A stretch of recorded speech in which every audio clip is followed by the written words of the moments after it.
tujuan pembelajaran di sini ada 3, kalian bisa membacanya sendiri. Selanjutnya ada dampak ekspor terhadap perekonomian. Yang pertama ada meningkatkan devisa, di mana devisa merupakan alat pembayaran internasional yang digunakan oleh negara. Devisa itu juga penting untuk menjaga stabilitas nilai tukar. Ya. Yang kedua ada mendorong pertumbuhan ekonomi nasional. Ketika jumlah ekspor itu meningkat, kegiatan produksi dalam negeri ikut naik, di mana pabrik akan bekerja lebih keras lagi. Selanjutnya, yang ketiga itu ada memperluas pasar produk dalam negeri, yaitu produk Indonesia kan punya seperti tekstil, kelautan, dan furnitur itu kan udah terkenal tuh di kancah pasar internasional. Nah, nantinya pasar luar negeri tersebut akan memberi peluang harga yang lebih tinggi, sehingga produsen lokal itu akan mendapatkan pendapatan yang lebih stabil.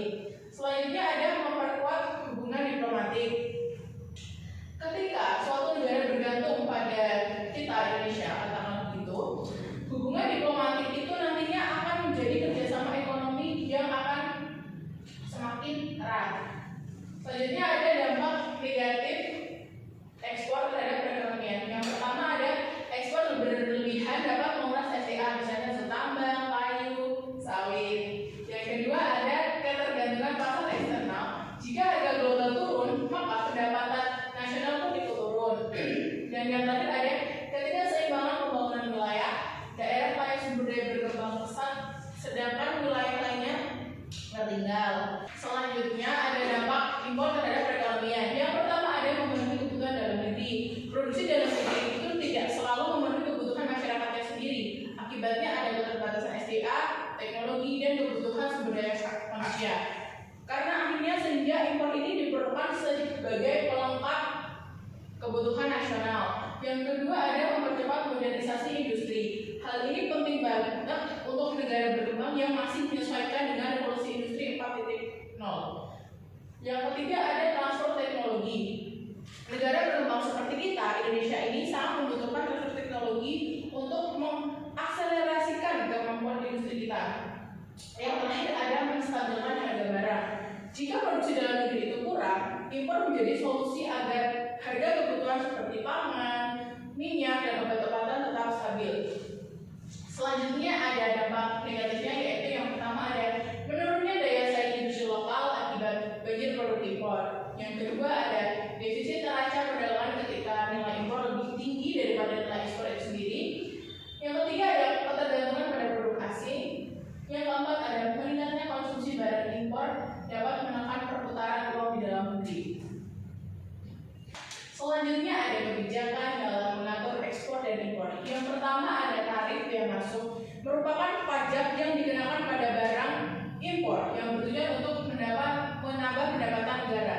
Yang kedua ada kuota impor, merupakan pembatasan jumlah barang yang masuk pada suatu negara yang berfungsi untuk mencegah suatu negara itu dipenuhi oleh barang impor. Yang ketiga ada larangan perdagangan yang dilakukan oleh beberapa alasan tertentu seperti menjaga ketersediaan bahan baku dalam negeri dan mencegah penyelundupan aset berharga. Yang keempat ada subsidi, merupakan bantuan dana pemerintah kepada suatu produsen dalam negeri agar mereka dapat membuat produk itu dengan lebih murah.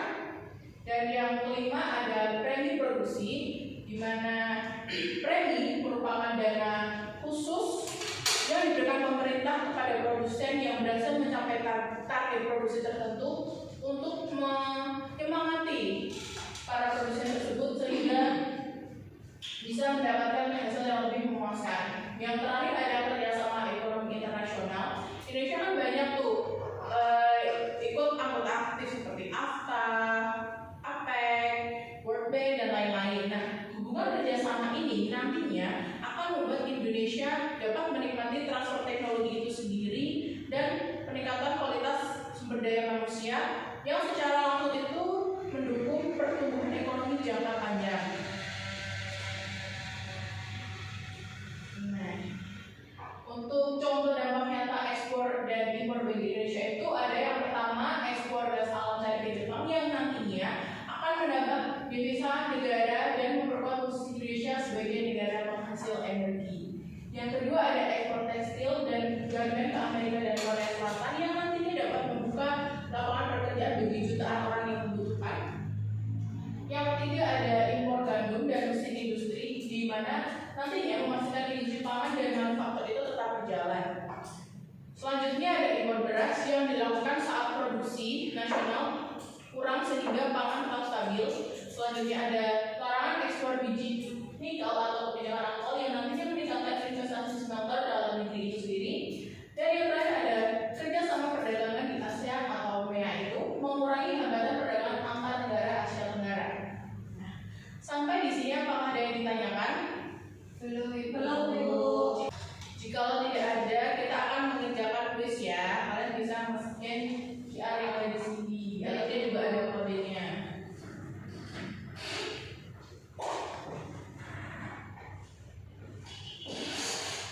Bu, sebentar Bu, sinyalnya nggak ada.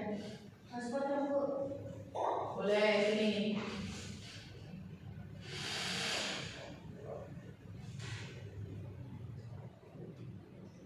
Ayo yang lain.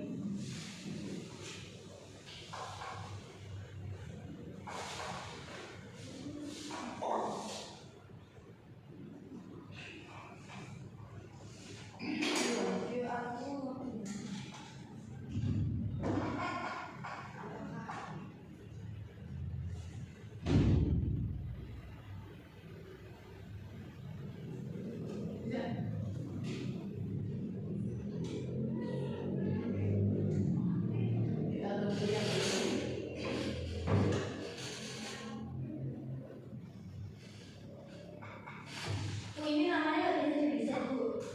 Nama kamu masuk.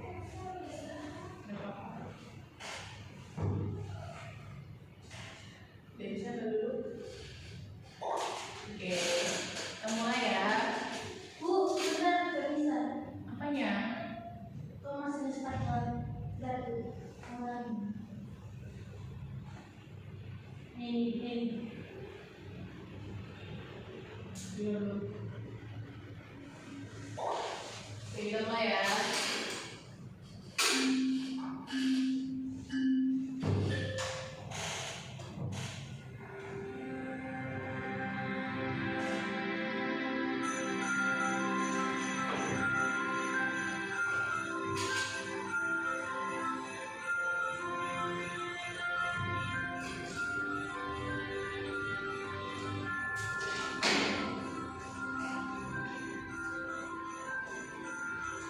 Oke, Aprik Gemoy memimpin.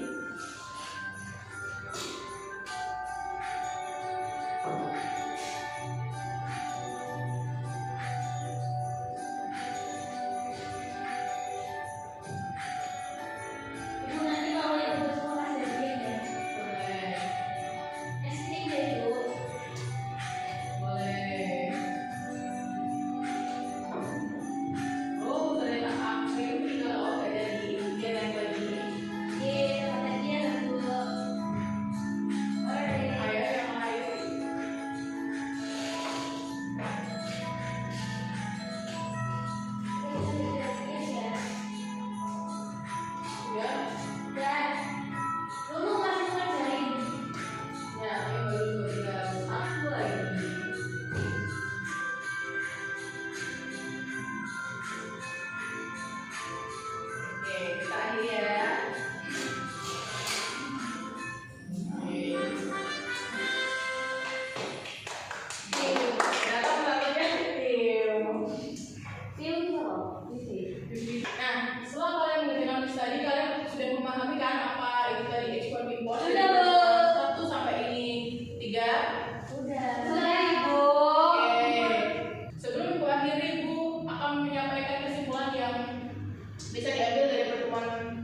lain-lain untuk melindungi perekonomian nasional.